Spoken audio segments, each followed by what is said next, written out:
નમસ્કાર. ચાલો આજે આપણે જાન્યુઆરી 2026ના અંતમાં બનેલી કેટલીક મહત્વની ઘટનાઓનું ઊંડાણપૂર્વક વિશ્લેષણ કરીએ. હા, અને આ ઘટનાઓ ઉપરથી જોતા તો કદાચ અલગ અલગ લાગે. બરાબર.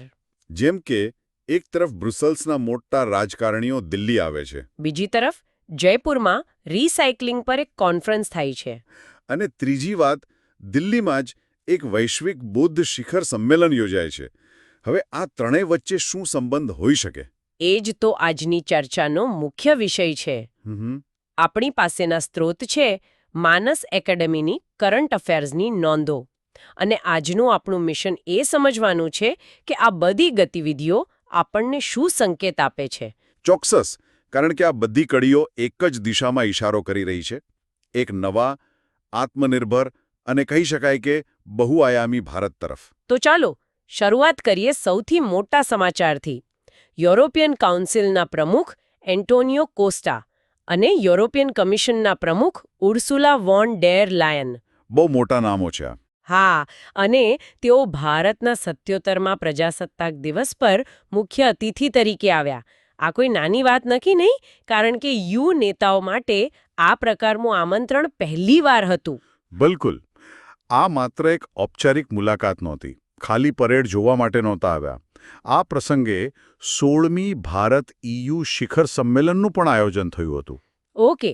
અને જુઓ, લોકશાહી, માનવ અધિકાર, કાયદાનું શાસન એ બધી વાતો તો થઈ, જે સામાન્ય રીતે થાય છે, પણ આ વખતે પરિણામો ખૂબ જ નક્કર હતા. તો એ નક્કર પરિણામો શું હતા? કારણ કે ઘણીવાર આવી મુલાકાતો માત્ર નિવેદનો અને ફોટોગ્રાફ્સ સુધી જ રહી જાય છે. આ વખતે એવું નહોતું. કુલ મળીને 13 જેટલા કરારો અને જાહેરાતો થઈ. 13? હા, જેમાં સંરક્ષણ, ગ્રીન હાઇડ્રોજન, કૌશલ્ય વિકાસથી લઈને આપત્તિ વ્યવસ્થાપન જેવા ક્ષેત્રોનો સમાવેશ થાય છે.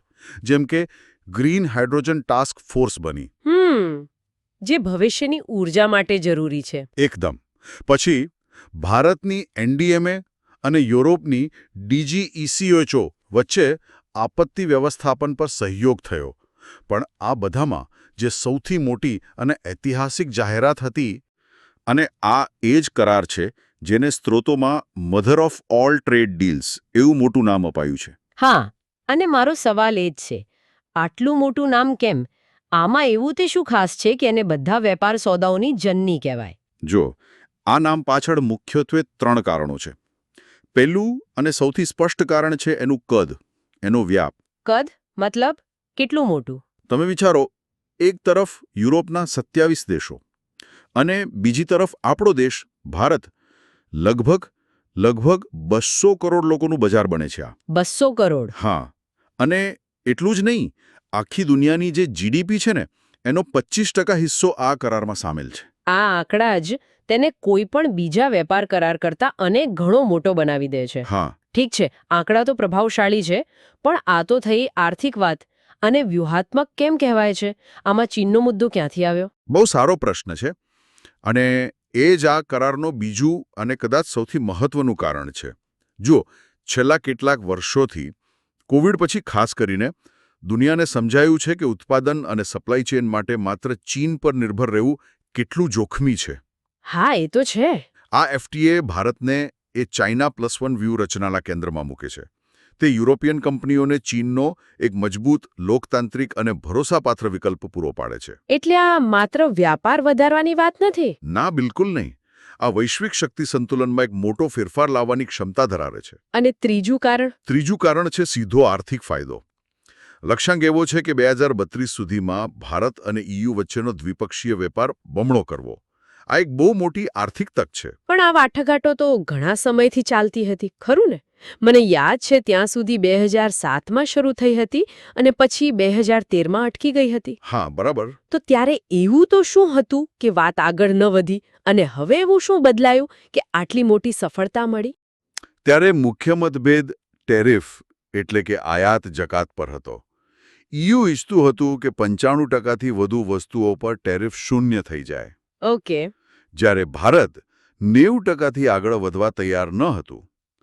ખાસ કરીને આપણા કૃષિ, ડેરી અને ઓટોમોબાઈલ જેવા જે સંવેદનશીલ ક્ષેત્રો છે એને લઈને ભારતને ચિંતા હતી. તો હવે એ ચિંતાઓનું શું થયું? શું આપણે એ ક્ષેત્રોમાં નમતું જોખ્યું? ના, નમતું જોખવાની વાત નથી. વાત છે સમજદારી અને લવચિકતાની. બદલાયેલી વૈશ્વિક પરિસ્થિતિમાં બંને પક્ષોએ થોડી લવચિકતા બતાવી છે. કેવી રીતે? હવે બંને 90%થી વધુ વસ્તુઓ પર ટેરિફ નાબૂદ કરવા સંમત થયા છે.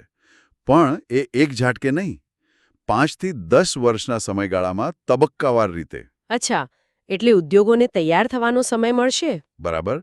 અને સૌથી અગત્યનું, કૃષિ અને ડેરી જેવા ક્ષેત્રોને હાલ પૂરતા આમાંથી સુરક્ષિત રાખવામાં આવ્યા છે. આ એક બહુ સમજદારીભર્યું સમાધાન છે. ચાલો હવે ફાયદાની વાત પર આવીએ. આ કરારથી ભારતના સામાન્ય માણસ કે ઉદ્યોગોને શું ફાયદો થશે? ભારત માટે આના ઘણા ફાયદા છે. ખાસ કરીને એવા ઉદ્યોગો માટે જ્યાં રોજગારી વધુ છે, જેમ કે આપણા કપડાં, ચામડાની બનાવટો, ઝવેરાત. હા. આ બધી વસ્તુઓ પર અત્યારે યુરોપમાં 10 થી 17% સુધીની ડ્યુટી લાગે છે. વિચારો, જેવી આ ડ્યુટી શૂન્ય થશે, આપણો માલ ત્યાં સસ્તો થશે. એટલે માંગ વધશે. માંગ વધશે અને અહીં લાખો નવી નોકરીઓ ઊભી થશે. આની અસર સીધી જમીન પર દેખાશે. સંરક્ષણ અને ફાર્મા ઉદ્યોગોને પણ મોટો ફાયદો થશે. અને યુરોપને શું મળશે? દેખીતી રીતે તેઓ પણ પોતાના ફાયદા વગર આટલો મોટો સોદો નહીં કરે. બિલકુલ. યુરોપ માટે, ખાસ કરીને જર્મની અને ફ્રાન્સના ઓટોમોબાઈલ ઉદ્યોગ માટે આ એક જેકપોટ જેવું છે. કેવી રીતે? અત્યારે યુરોપિયન કાર પર ભારતમાં 110% જેવી ભારેખમ ડ્યુટી લાગે છે. 110%? હા, આ કરાર હેઠળ તે ઘટીને પહેલા 40% અને પછી ધીમે ધીમે 10% સુધી આવી શકે છે. ઓહો, એટલે BMW, મર્સિડીઝ જેવી ગાડીઓ ઘણી સસ્તી થઈ શકે છે. એકદમ. એ જ રીતે વાઇન અને સ્પિરિટ્સ પરની 150%થી વધુની ડ્યુટી પણ ઘટશે. એટલે ભારતીય બજારમાં એમની પહોંચ ખૂબ વધી જશે. પણ અહીં એક સવાલ ઊભો થાય છે. શું આનાથી આપણા સ્થાનિક ઓટોમોબાઈલ ઉદ્યોગને, જેમ કે ટાટા અને મહિન્દ્રા જેવી કંપનીઓને નુકસાન નહીં થાય? આ એક વાજબી ચિંતા છે. અને એટલે જ મેં કહ્યું કે ટેરિફ ઘટાડો તબક્કાવાર છે. તે આપણી કંપનીઓને તૈયાર થવા, ટેકનોલોજી અપગ્રેડ કરવા અને સ્પર્ધાત્મક બનવા માટે પૂરતો સમય આપશે. અને એ પણ યાદ રાખવું જોઈએ કે આ કરાર ભારતીય ઓટો પાર્ટ્સના નિકાસકારો માટે યુરોપનું આખું બજાર ખોલી દેશે. એટલે ફાયદો બંને તરફી છે. ઠીક છે. આપણા સ્ત્રોતમાં એક કાર્બન ટેક્સનો પણ ઉલ્લેખ છે. એ શું છે? અને આ એફટીએ સાથે તેનો શું સંબંધ છે? આ ખૂબ જ રસપ્રદ અને મહત્વનો મુદ્દો છે. EUએ કાર્બન બોર્ડર એડજસ્ટમેન્ટ મિકેનિઝમ એટલે કે CBAM નામનો એક કાયદો લાગુ કર્યો છે. CBAM એ શું છે સાદી ભાષામાં? સાદી ભાષામાં, જો કોઈ દેશમાંથી એવી પ્રોડક્ટ EUમાં આવે જેને બનાવવામાં વધુ કાર્બન ઉત્સર્જન થયું હોય તો તેના પર વધારાનો ટેક્સ લાગે. વાહ, એટલે આ તો પર્યાવરણના નામે એક પ્રકારનો વેપાર અવરોધ થયો. આ તો ખૂબ ચાલાકીભર્યું પગલું છે. બરાબર, તમે સાચું પકડ્યો. અને આનાથી ભારતના સ્ટીલ અને એલ્યુમિનિયમ જેવા ઉદ્યોગોને મોટું નુકસાન થઈ રહ્યું હતું. તો હવે આ એફટીએથી એમાં કોઈ રાહત મળશે? હા, આશા છે કે આ એફટીએ કરારમાં એવી જોગવાઈઓ હશે જે આ CBAMના બોજમાંથી રાહત અપાવશે, જે આપણા નિકાસકારો માટે એક મોટી જીત હશે. એટલે આ કરાર માત્ર ટેરિફ ઘટાડવા વિશે નથી, પણ આવા બિન ટેરિફ અવરોધોને દૂર કરવા વિશે પણ છે. ખૂબ સરસ. એટલે આ EU ડીલ તો સમજાય, પણ આ જ સમયે દેશની અંદર પણ કંઈક રસપ્રદ બની રહ્યું હતું.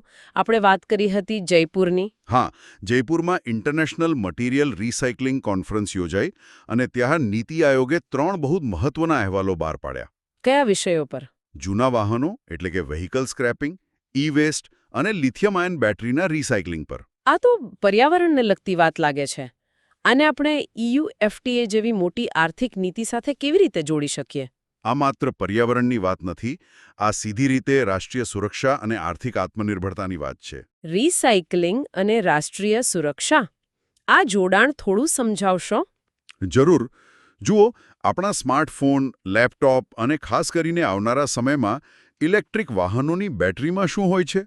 Lithium, cobalt, nickel. બરાબર. આ બધા દુર્લભ ખનિજો છે અને આ ખનિજોના પુરવઠા પર અત્યારે ચીન જેવા અમુક દેશોનો લગભગ એકાધિકાર છે. આ તો ગંભીર વાત છે. પણ જો આપણે આપણી જૂની બેટરીઓ અને ઈ-વેસ્ટમાંથી આ જ ખનિજોને રિસાયકલ કરીને પાછા મેળવી શકીએ તો શું થાય? તો આપણે આયાત પરની આપણી નિર્ભરતા ઘટાડી શકીએ. એકદમ આ જ સર્ક્યુલર ઇકોનોમી છે. અને આ ભવિષ્યના સંભવિત સંઘર્ષો જે કદાચ ખનિજો માટે લડાય તે પહેલાની તૈયારી છે. અદ્ભુત. એટલે કે જે રીતે EUFTA આપણને ચીન પરની વ્યાપાર નિર્ભરતા ઘટાડવામાં મદદ કરે છે, તે જ રીતે આ રિસાયકલિંગ નીતિ આપણને ચીન પરની કાચા માલની નિર્ભરતા ઘટાડવામાં મદદ કરે છે. આ તો એક જ સિક્કાની બે બાજુઓ જેવું થયું. બિલકુલ. આ એક સંકલિત વ્યૂહરચના છે. એક તરફ દુનિયા સાથે જોડાવું અને બીજી તરફ આંતરિક રીતે મજબૂત અને આત્મનિર્ભર બનવું. તો આપણી પાસે આર્થિક શક્તિ, FTA અને સંસાધન શક્તિ રિસાયકલિંગ છે. હવે આપણી ત્રીજી અને છેલ્લી કડી પર આવીએ, જે દિલ્હીમાં બની વૈશ્વિક બૌદ્ધ શિખર સંમેલન. આ આખા ચિત્રમાં ક્યાં બંધ બેસે છે? આ છે ભારતનો સોફ્ટ પાવર. Soft power. હા, આર્થિક અને લશ્કરી શક્તિ ઉપરાંત કોઈપણ દેશની વૈશ્વિક છબી તેની સંસ્કૃતિ, તેના મૂલ્યો અને તેના વિચારોથી બને છે. બૌદ્ધ ધર્મનો ઉદ્ભવ ભારતમાં થયો અને તેના શાંતિ, કરુણા અને સહઅસ્તિત્વના મૂલ્યો આજે પણ દુનિયાને ભારત તરફ આકર્ષિત કરે છે.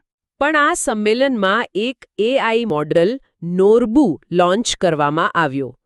આ થોડું વિચિત્ર નથી લાગતું?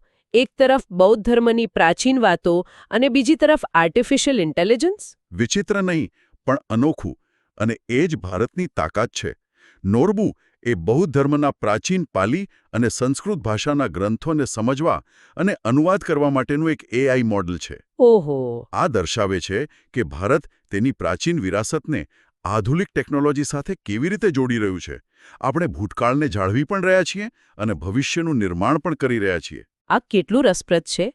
આ સોફ્ટ પાવરનો ઉપયોગ કેવી રીતે ચીનના પ્રભાવનો સામનો કરવામાં મદદ કરી શકે? કારણ કે ચીન પણ બૌદ્ધ ધર્મને પ્રોત્સાહન આપે છે. ઉત્તમ પ્રશ્ન. ચીન બૌદ્ધ ધર્મને પ્રોત્સાહન આપે છે, પણ તેનો હેતુ મોટે ભાગે રાજકીય અને વિસ્તારવાદી હોય છે. જ્યારે ભારત બૌદ્ધ ધર્મને જ્ઞાન, સંવાદ અને ટેકનોલોજી સાથે જોડીને એક વૈશ્વિક મંચ પૂરું પાડી રહ્યું છે. આ કોઈ દેશ પર પ્રભુત્વ જમાવવાની વાત નથી, પણ દુનિયાને કંઈક આપવાની વાત છે. આ અભિગમ ભારતને નૈતિક અને સાંસ્કૃતિક રીતે એક આગવી ઓળખ આપે છે.